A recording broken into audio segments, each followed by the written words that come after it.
Well, a new report suggests some retailers are already starting to push price increases due to tariffs onto consumers. Dana Telsey is behind the findings. She's the Telsey Advisory Group CEO and Chief Research Officer. Welcome to you, Dana. Thank you. Great to Thank see you for having here me on set. What are some of the most shocking increases that you've seen? So what we've been doing is 2 weeks ago, we started pricing 80 items across the board in all different areas of consumer, whether it's apparel or home furnishings. And you have to have a start somewhere. So we'll look at it week after week. It'll come out every Tuesday. Luxury taking some price increases. The Neverfull Louis Vuitton tote bag up around 5%. You obviously have Easter that just came in here, so there's some fluctuations up and down. And you've also seen, for example, some of the leggings at Target go up a bit in price, too. So that's some of the changes that are happening. I think we're going to see more. You heard what happened with Stanley Works on the conference call, where they talked about price increase now, and there's another price increase coming next quarter. It's early days what this could mean, but the pull forward of inventory levels is happening at the retailers. Obviously, the trade talks are going on right now, and so we don't really know what will happen, if things will be carved out, if things will be pulled back, et cetera. How do you foresee it in terms of, if a retailer raises price on something, chances are it's not going to pull back the price if they get relief. Or is it? I don't know. Maybe it's a different environment. They do. The first round of tariffs, you've seen, whether it's footwear manufacturers, whether it was housewares, people raise prices, some as much as 10% on a pair of shoes that maybe were $100. They pulled it back after all the hubbub basically diminished. So you could see that, but it'll be very interesting to see what happens and where the rate of change is. What you're hearing is about an innovative new products, whether it's with embellishment in apparel or whatever, they'll take a higher price increase. They want to make sure as hard as possible that on the essential goods, that people know the stickiness of the price, that they stay where they are. But it remains to be seen. And the word I'm using for what the environment feels like now, it feels fragile.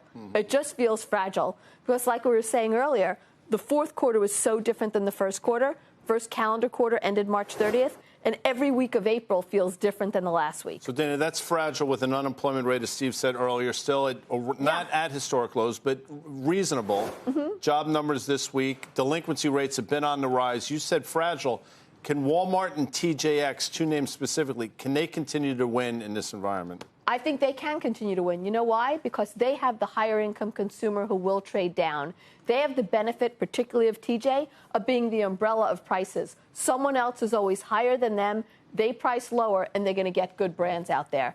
People talk about, is there going to be inventory available? There's always inventory available for off-pricers.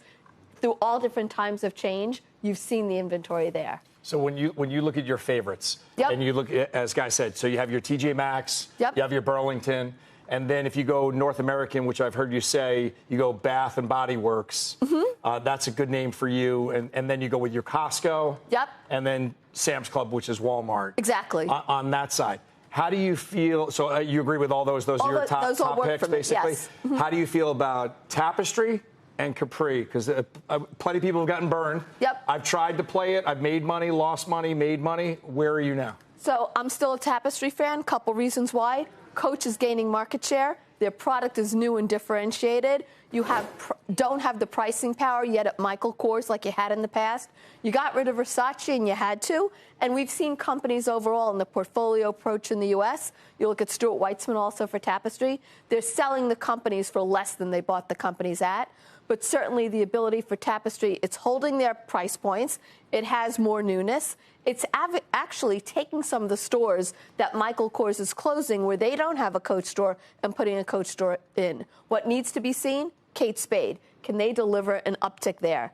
On Capri, you got to be able to fix Michael Kors. Can you get to a base level of Michael Kors to show design and product that people want to pay a better price for? You walk in Macy's, Macy's will have sales on Michael Kors goods. They won't have some sales on the Coach goods.